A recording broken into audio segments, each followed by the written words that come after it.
recording here. This is Fabled Fox. This is my official first stream, and I wanted to start a book reading series. Oh, yes. Yeah, braces do make you look like a teenager.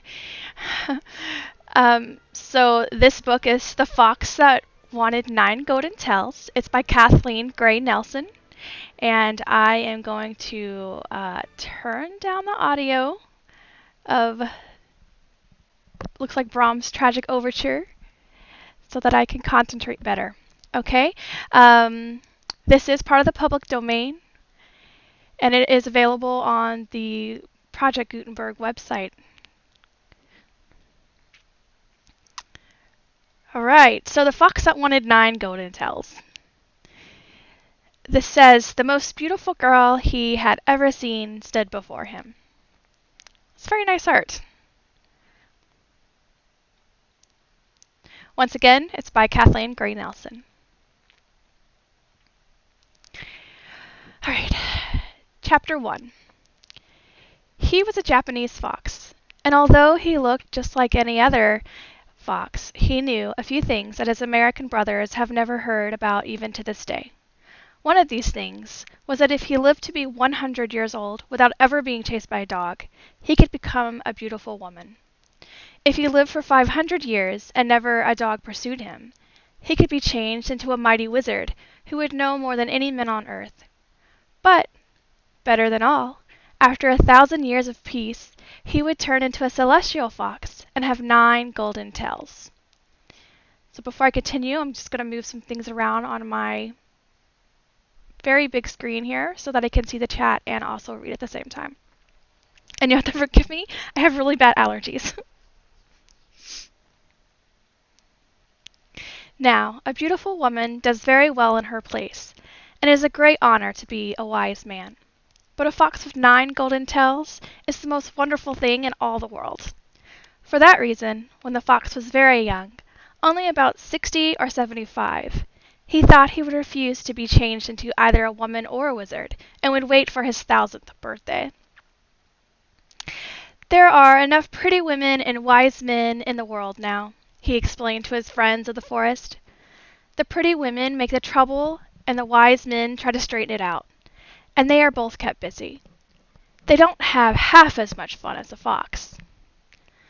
But as the years went by, he grew so tired of skulking and hiding about and being nothing but a common, everyday, bushy-tailed gray fox that he almost decided to compromise the matter. After all, there are worse things in the world than pretty women, he said, scratching his ear, and wise men have their uses. What settled the question quite suddenly was the most exciting adventure he had just when he had begun to think he was cunning enough to outwit all the dogs on the island of Japan. Now, he had a great deal of experience in this line, and it was no wonder he flattered himself his dodging tactics were perfect. His ear was so trained he could hear a dog barking miles away, and he could smell a pack of hounds even further than he could hear them. Besides, when he looked at their tracks, he knew exactly how long it had been since they passed that way. As he had so many acquaintances among the birds and bees and butterflies, they too often gave him timely warning. He had also traveled extensively and knew all the safe places for a fox to stop. At last, after enduring many hardships and sleeping in swamps and on beds of nettles, and sometimes having to run all night and not sleep at all, and being forced to move so many times that he never had any home feeling, he had discovered the most delightful spot imaginable. It was a beautiful wood toward the north of the island, where the gnarled old trees were so thick and crooked, and the weeds so tall, that the sun never touched the ground, and it was so dark and gloomy. There men said it was the home of gnomes and goblins, and no one could be induced to pass through it. Even the little streams gurgled hoarsely, and their waters were black. And the great owls couldn't tell when it was night, and so hooted throughout the day, and bats were always flying about with shrill screams. That's great! I wish I had some milk and cookies. But I don't. Oh wait, I do. Oh, Oh well, I'll get them later. I can't really talk with a mouthful of cookies. Oh, and then I just thought all the stuff that would get in my braces would probably, be terrible. As many wild creatures looking for peace found their way here and never again went out of the forest, he had much good company. There were foxes, bears, birds, deer, monkeys, rabbits, squirrels, pigeons, ducks, and a host of tiny things like worms, beetles, scorpion, mice, ants, lizards, centipedes, frogs, grasshoppers, eels, snails, crabs, and caterpillars. What? I feel like I'm playing Animal Crossing all over again. And also a wild hen and her mate, who had a very hard time ever raising a family. Oh boy. Is that Poyu? A Poyu? Brought all the way from South America with the initials of a sailor who would never see it again cut on its brown shell armor. Crickets that the Japanese call grass larks, and that sing more sweetly than any place in the world. A tortoise so many hundreds of years old he didn't remember when he was born. A rusty old crocodile who called himself luxuriant thick mudmaster, and a parrot that had known the misery of living in a cage until once the door was left open. Then he went away without saying goodbye, and flew straight over the hills and rivers and rice fields until he lit on a tree in this woods. How he chuckled when he knew he had reached the land he had so often heard about, the land the birds called Napatan Tutu,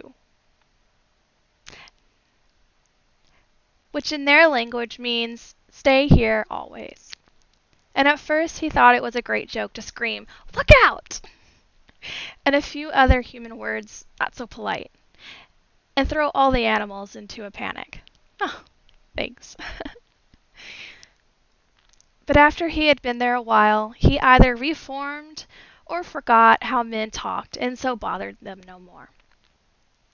The tortoise, having lived longer than any of the others, had had time to find out more, and he said there was a huge monster in a far distant part of the wood that was neither man nor beast, but more dangerous than either.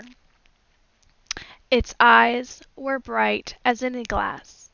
Its scales were hard as any brass, he declared, and when it roared the whole earth grew dark with the smoke from its steaming nostrils, and when it laughed a flame came out of its mouth that lit up the sky, and this terrible thing was called a dragon. It goes without saying, they were all very careful to keep away from the particular place where the dragon was said to live. As none of them had ever seen it, they were not sure it was even there. The snail had been heard to stoutly declare he wouldn't run from it anyway. But as the orang-utang reminded him, what a very interesting way of spelling orangutan. Huh.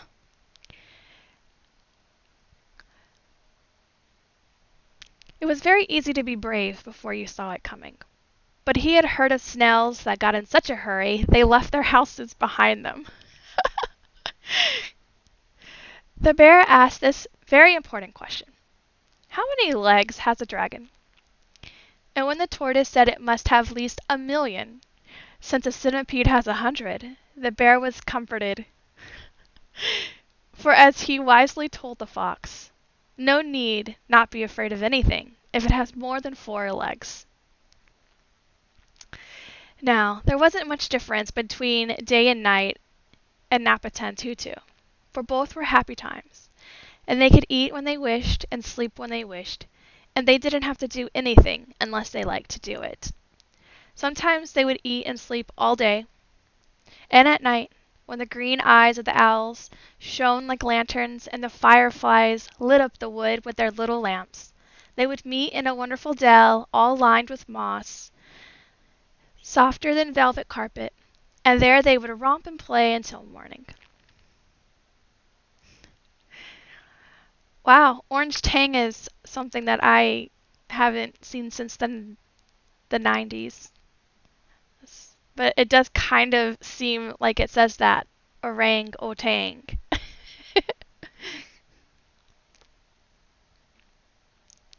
Yes, yes.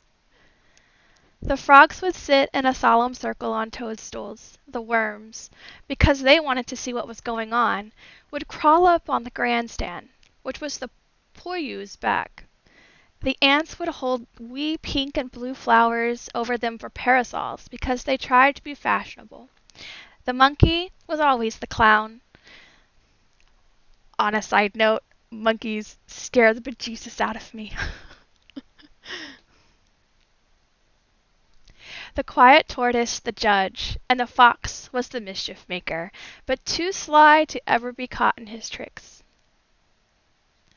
The frog liked to show how far he could jump. The deer always wanted to run a race.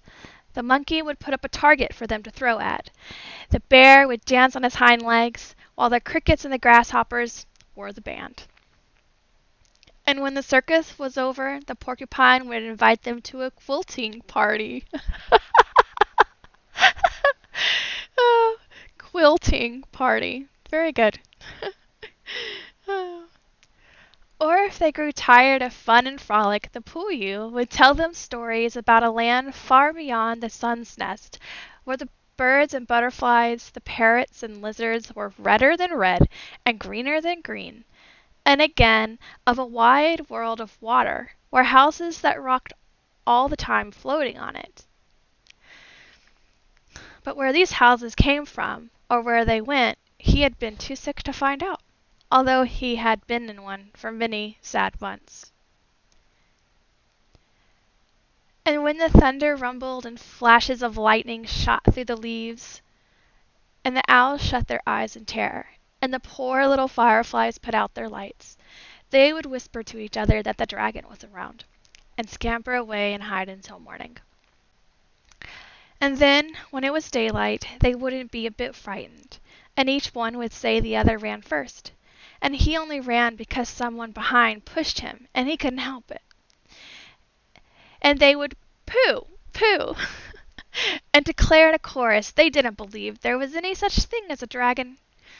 But the fox, who was usually a big talker, never had anything to say, except once, when he told them quite seriously he hoped there was a real, true, live dragon. But no one believed him. They did not know that when he was a baby fox, only about the size of a cat, and lived in the fertile plain of sweet flags, one cool and dewy night his mother made a bed of leaves behind a log, and as she cuddled him close to her warm bosom, she told him how to know if the dogs were anywhere around. She said, when the wind brought him a hot breath out of a cold nose, a breath that smelt like it had bark in it, he must listen with both ears. And after that, if he heard a sound that was neither hungry nor angry, but came full tilt out of a throat just bursting with joy, he would know that the dogs were on his trail. For they only chased animals for the fun of catching them, and because a fox was so cunning, it was great sport to run him down. And if he saw strange tracks, in which he had lodged a caterpillar's hair or an ant's egg, the dogs had passed the day before. But if the tracks were bare, the feet that made them were not far away. And she added, if he were smart enough, to never, never let the dogs get after him, when he was 1,000 years old, a dragon would give him 9 golden tails. It was true no one had ever seen a fox with more than one tail. But in the Kojiri, or Tales of Ancient Things, which was written on the bark of the oldest trees, it had always been told that there would be one fox who would in this way become the hero of his race, and perhaps he would be that very one if he learned to be clever and careful. And as his mother was the wisest fox on earth, he knew that she knew what she was talking about, and he was glad now to hear that there was a dragon handy. In fact, Napatan was exactly the kind of home the fox was looking for, dragon and all, and he was quite sure he could pass 1,000 quiet years here without ever hearing the bark of a dog. He no longer jumped at the sound of every crackling twig or put his ear to the ground before he sat down to rest, and often he would lie for hours on some cool knoll, licking his paws and thinking up some prank to play on his neighbors. And he grew fat and saucy and lazy, and whisked his insignificant tail proudly as he walked. But alas! There came an end to these delightful days. Late in the afternoon of his 100th birthday, as he stood watching two ants wage a fierce battle over a grain of rice, close behind him he heard a sound that made his very blood run cold. He raised his head and sniffed the air, then stood trembling. The dogs, he groaned, as a second time, and nearer now came the awful noise, and he darted like an arrow through the forest. All right, time out.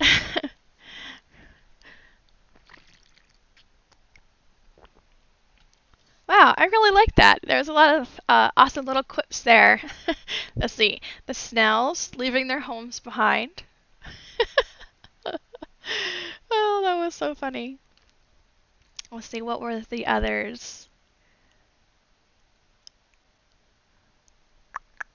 Oh, the quilting party of the porcupine. There was one more. Eh,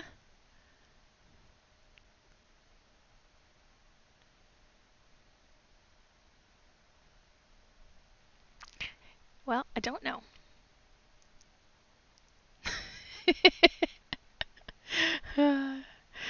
The fox that wanted 9 golden puns. Ugh, I love puns. This is excellent. This was the perfect book to start with. Now if I could just pronounce the words, we'll be good. We'll be good. Alright, let's see. Chapter 2. Now, Neokuro, a prince and the most famous hunter in the kingdom, had come in his boat down the river that ran through the haunted wood.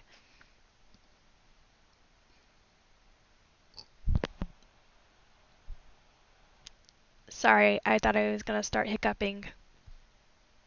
Nope, okay, no hiccups.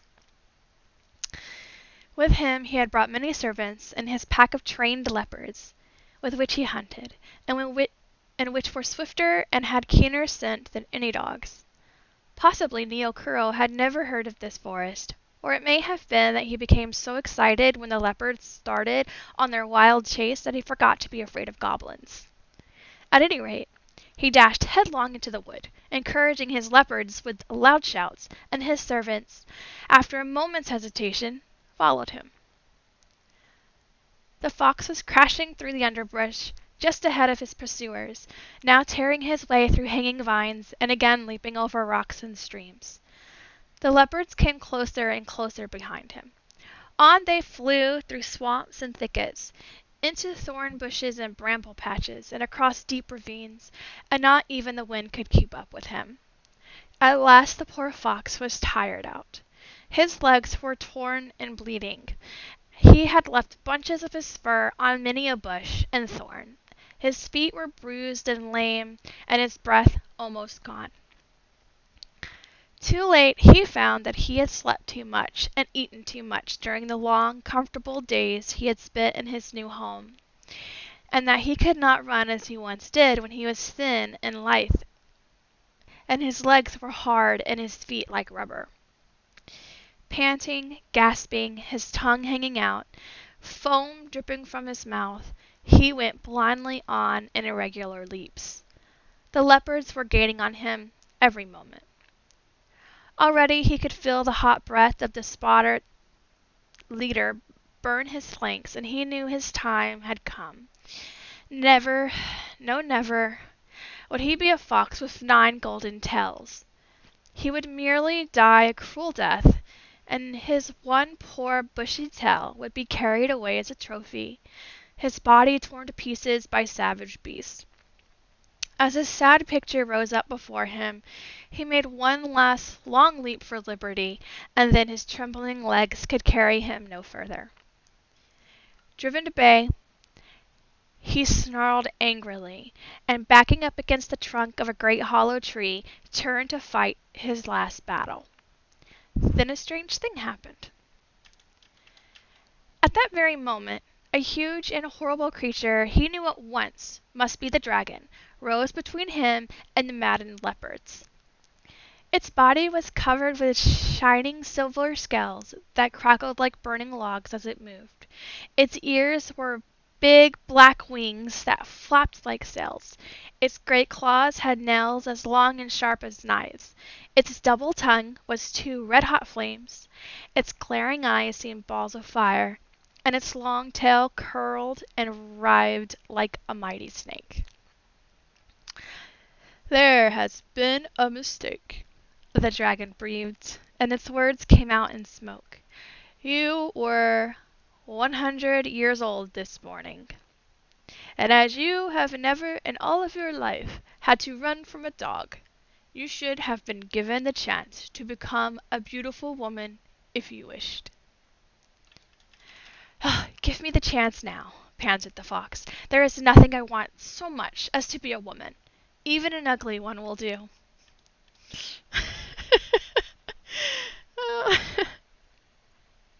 Okay.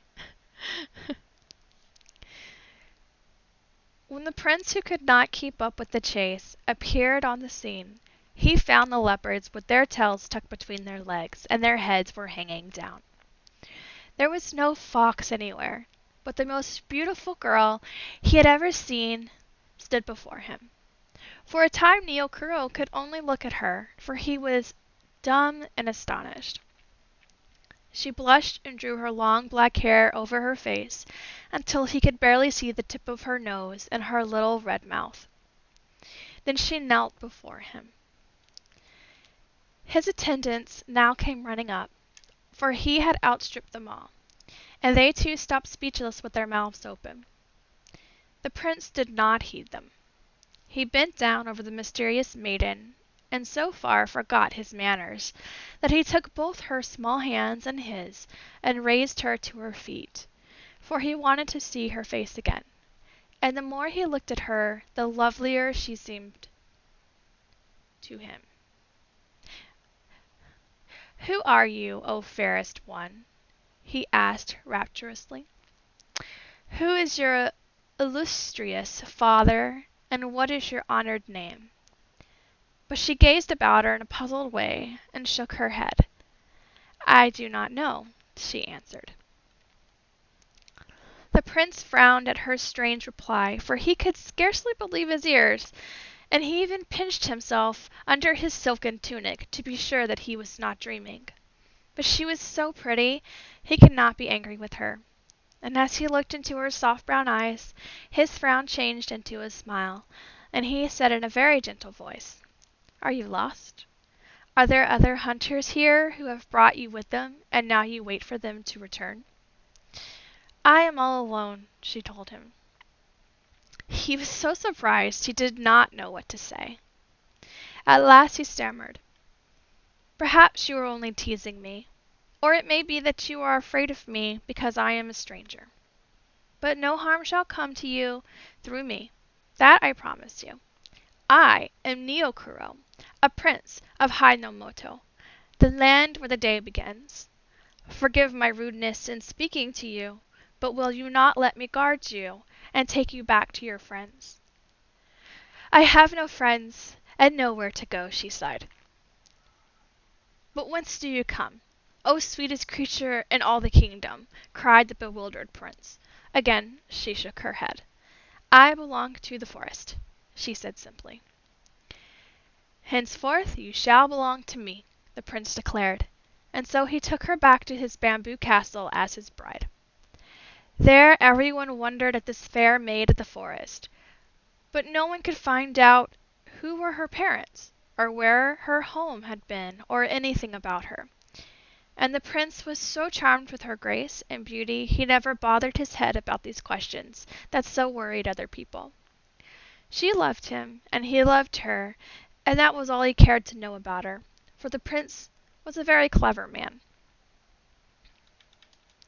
He bought her the loveliest gowns of purple and yellow satin, all embroidered in roses and green leaves and jeweled butterflies, and she had servants to wait upon her and fan her, and a red and gold jinricksha to ride in. He called her a queer Japanese word, which means wildflower, for he said she grew and blossomed in the forest, and he transplanted her and made her a princess. But that was just his own pet name for her, and he ordered that throughout the land, where the day begins, she should be known as Princess Hoshi, or the Star Princess. Wow, I feel like this took a really Disney twist to it. So interesting. It went like extremely like G rated. Oh, alright, let's finish this chapter. And he gave her a great supper, and invited all the people of his kingdom to it. And in the center of the table was a cake so big it looked like a snow-covered mountain. And around it were blooming all the joyous and lucky flowers, while out in the court was a maple tree covered with what everyone thought, at first, was autumn leaves. But these leaves turned out to be little cakes of every color under the sun, and each guest was given a red paper bag filled with them to carry home. No wonder they were all glad the prince had found Princess Hoshi, and wished him and his star princess long life and much joy. It is true that there were some who, as soon as they got away, nodded their heads knowingly as they munched their cake, and said the princess was an odd person, and perhaps the prince would one day wish he had left her in the forest.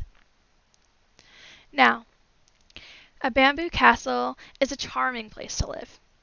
There were wind bells hung all along the eaves, and they tinkled with the whisper of every passing breeze. And the windows were of paper, so that when the princess wanted to look out of doors, all she had to do was to poke a hole in one of them with her finger. And by putting one eye there, she could see everything that was passing, and no one could catch a glimpse of her. And there were hundreds of mats on the floor of every room, and these were soft and cool to walk upon even in Doyo, or the period of greatest heat. And the prince went all the way to the town of Hirosaki to get her a bronze mirror that she might see how pretty she was, and she often looked into it. He also brought her long-haired, fluffy little dog, but she screamed and would have nothing to do with it, so in its place he gave her a red cat without any tail that purred pleasantly whenever she touched it. At night she slept on a pillow of shining black wood, and on it were sprawling, straggling letters of gold that spelled the name of Baku. For the Baku in Japan has the body of a horse, the face of a lion, the trunk and tusk of an elephant, the tail of a cow, and the feet of a tiger, and it eats up evil dreams. In fact, it never eats anything else, and yet it is always fat. So not only did the princess have everything comfortable and agreeable while she was awake, but even in her sleep only sweet dreams could come to her. Hello, welcome. And on summer evenings, when there wasn't any moon, the prince would have many bright-colored paper lanterns lit and hung in the garden, and lamps that looked like flowers would be swung in the trees. And then he would have his servants, who had been busy all day catching them in nets, turn out thousands of fireflies with their little golden lights all glowing, and the garden would be changed into fairyland. The princess... Wow. this really is completely different than the way it started. I feel like I feel awkward. It feels so girly, and I'm not girly. As a diesel mechanic in the army, this is kind of weird. Okay. All right. We're in fairyland. uh. Yep. Okay. All right. Yep. We're in fairyland. The princess would sit in an arbor fringed with wisteria blossoms and sip her tea, while some of her maidens would sing for her, and others, with much bowing and waving of fans, would dance in a slow and solemn fashion.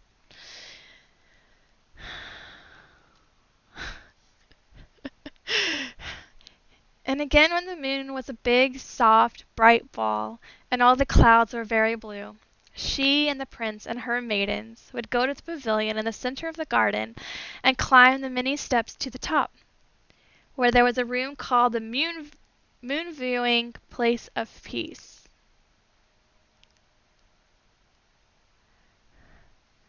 I am just going to pretend that I don't know what you're saying, because you're spelling it wrong for starters, and to no.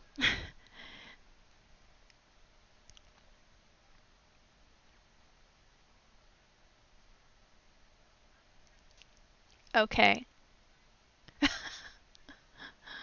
uh,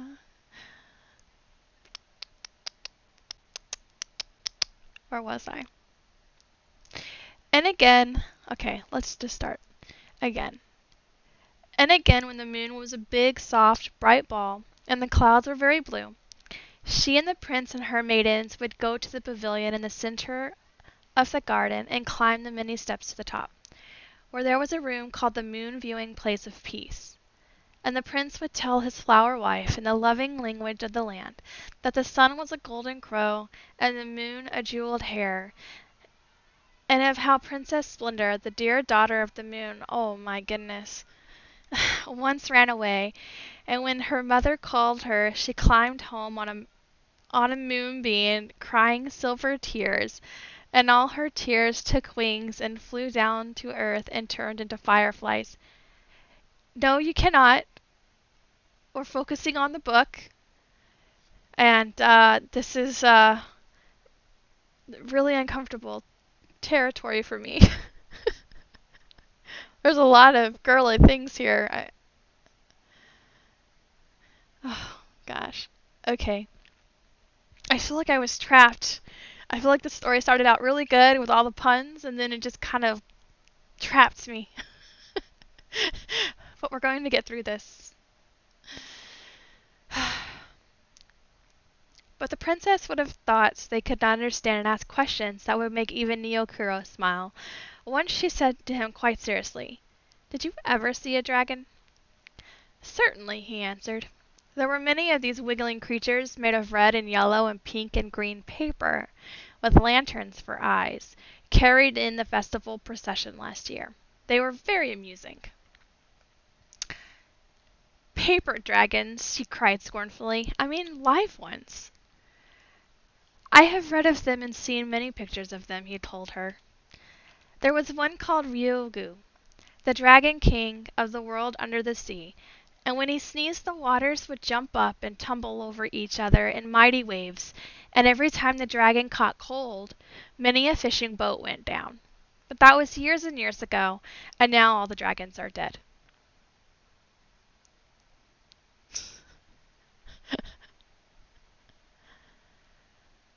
Okay, continuing to read.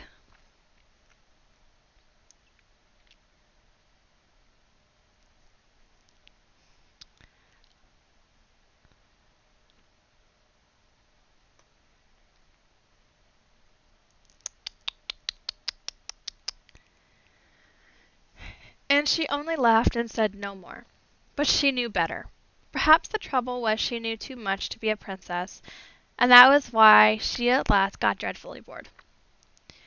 But for many months everything went on beautifully at Bamboo Castle, and the prince and Wild Flower were deliciously happy. What an interesting word to use there, deliciously happy. It's a bit cringy. Nope. It was very nice to have a magnificent home, and a lake full of goldfish, and a shady garden where fountains trickled drops of music, and little crystal streams rushed over the rocks and sang to the lilies on their banks. And it was pleasant to wear lovely clothes, and eat shark's fin, and bird's nest soup. And on a side note, please don't eat those things. And bamboo shoots, and lotus bulbs, and other delicacies that only very rich people can have in Japan.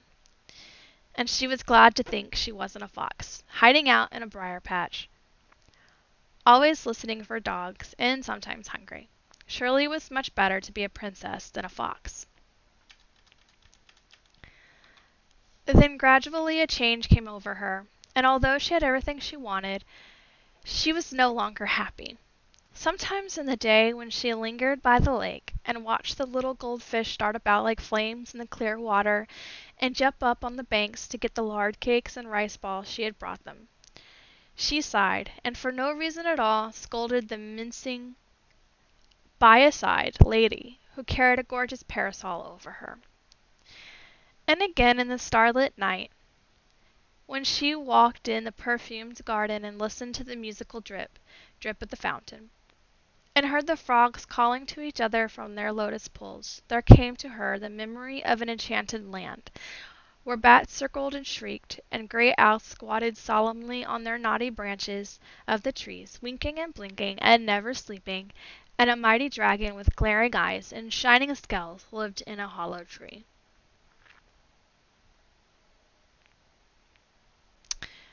Okay, what is your question?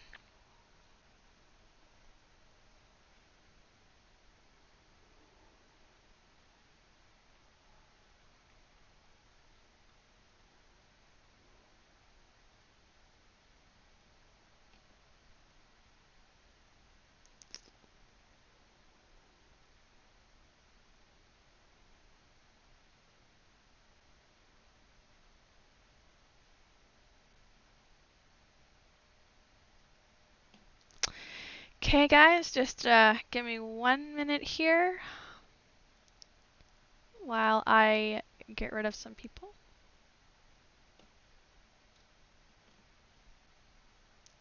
Okay.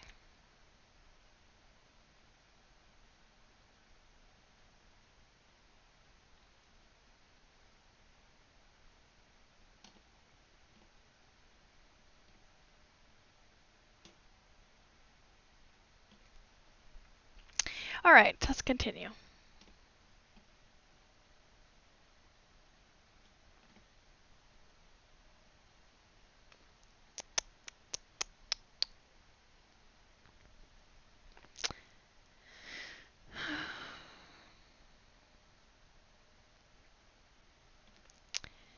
And strange to say, when she remembered this dark and lonely forest, her own garden seemed to her but a stupid place.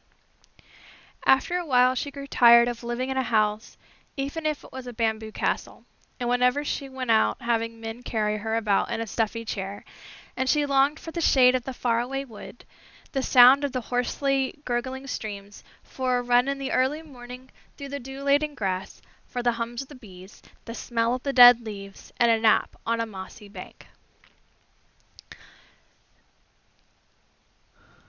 So she fretted and grew so discontented that ugly lines crept in between her brows.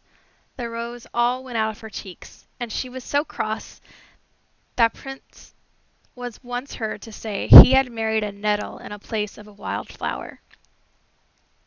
She slapped her servants, quarreled with her mother-in-law, which in Japan is an awful thing to do, and was altogether as disagreeable as a woman could be. The prince was patient. He stood it for a long time without saying a word, and tried in every way to please his royal lady. One day he asked, "Is there nothing, fair one, would make you kind and sweet again? If anything will make you happy, only say what it is, and I will go even to the ends of the earth for it." After thinking a moment, the princess answered, "Take me back to the forest where you found me. If I could only see that dear place again, I would be content ever after. But leave the cruel leopards behind," she added quickly. "There is much game there," he said regretfully, but she frowned and stamped her little foot angrily. "You shall not kill anything," she declared. "If you do, you will break my heart." "Perhaps it were best not to hunt there," he acknowledged, thinking of the evil spirits that were said to roam this forest. "It is the land of roots and the home of darkness. Why do you want to go there? Now that you are out of it, I think you should want to stay that way. Oh, sorry. Now that you are out of it, hi, hello. I'm good, thanks. We're just finishing up this chapter." Now that you are out of it, I should think you would want to stay away. But she began to cry and got in such a temper that he was willing she should have her way. So he had his boat brought out and made ready. The next morning he and the princess, with only the rowers to keep them company, started on their long journey. The princess was silent, and whenever he spoke to her she answered him so angrily that he ceased to try to talk to her. So they sat on the deck, never saying a word until the fifth morning, when they stopped at the very spot he had moored his boat the day he had found her and brought her away with him.